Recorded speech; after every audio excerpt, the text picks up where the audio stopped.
Alors là, voilà, un exercice pas facile à traiter. Même les meilleurs de mes élèves vont buter sur cette question-là. Alors, c'est pas évident. Il faut avoir de l'intuition. Il faut, voilà, bien connaître ses éléments remarquables, les avoir bien en représentation, puis être habitué, faire plein d'exercices qui fait que, bah, après, on voit un peu plus les choses. Alors ici, on va passer par une identité remarquable. Alors, pourquoi j'ai l'idée de passer par une identité remarquable? Parce que ici, j'ai un carré. Et puis ici, on le voit pas, mais c'est comme si j'avais un carré, c'est 1 au carré. Et je me rappelle de mes identités remarquables. Il y en a une où on a du a carré moins 2ab plus b au carré. Donc, je vais l'écrire et voir comment je peux m'en sortir. Voilà donc le rappel. Donc là, j'ai une identité remarquable. Hein, donc c'est une identité remarquable. Alors souvent on la plante dans l'autre sens, hein, mais on a a carré moins 2ab plus b au carré égale a moins b au carré. Et là, effectivement, j'ai bien un carré, donc x serait égal à, hein, on va dire x égale a. Après, bah, notre 1 au carré, bah, on a bien 1 au carré, donc b serait égal à 1. B donc, serait égal à 1. Il y a juste à vérifier que ensuite si x égale a et que 1 égale b, bah, vérifier que la multiplication ici donne bien moins 2x. Allons-y, donc on vérifie. Donc j'ai moins 2 fois la valeur de a. Or la valeur de a c'est x. Et puis ensuite la valeur de b, donc la valeur de b, on va changer de couleur, la valeur de B, ici, c'est 1.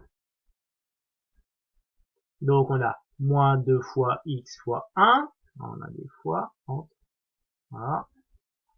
Et donc une fois x, ça donne x, et moins 2 fois x, ça donne bien moins 2x. Donc on a bien moins 2x égale moins 2x.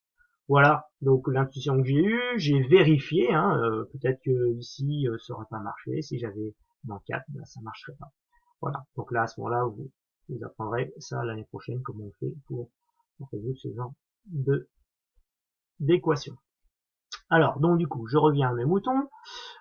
X au carré, donc on a dit que c'était A, enfin que X est égal à A et que B est égal à 1, on vient de vérifier que ça marche. Donc ça veut dire que je peux dire que cette équation-là peut être écrite sous la forme x au carré moins 1, pardon, pas x au carré, on a dit que a c'est x, a, et du coup, v au carré, et ceci est égal à 0.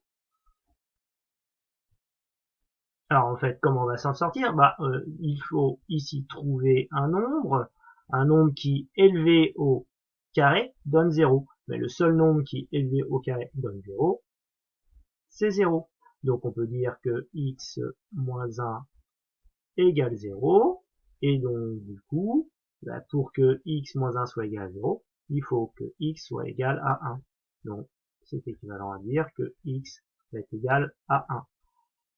Alors, en fait, il y a deux solutions. Il y a x égale 1 et x égale 1. Je m'explique. Ici, x moins 1 égale x moins 1 au carré égale 0.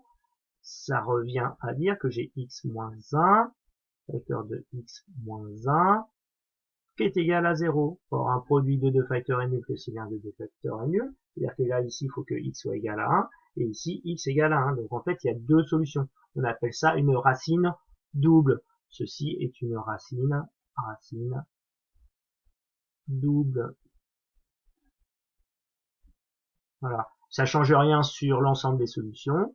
L'ensemble des solutions, ici, ben, c'est 1. Voilà. Voilà donc pour cette série d'exercices. J'espère que les explications vous ont intéressé, et ça vous a permis de comprendre voilà comment résoudre ce type d'équation. Bon bah on se revoit dans de prochaines vidéos. Allez, ciao ciao!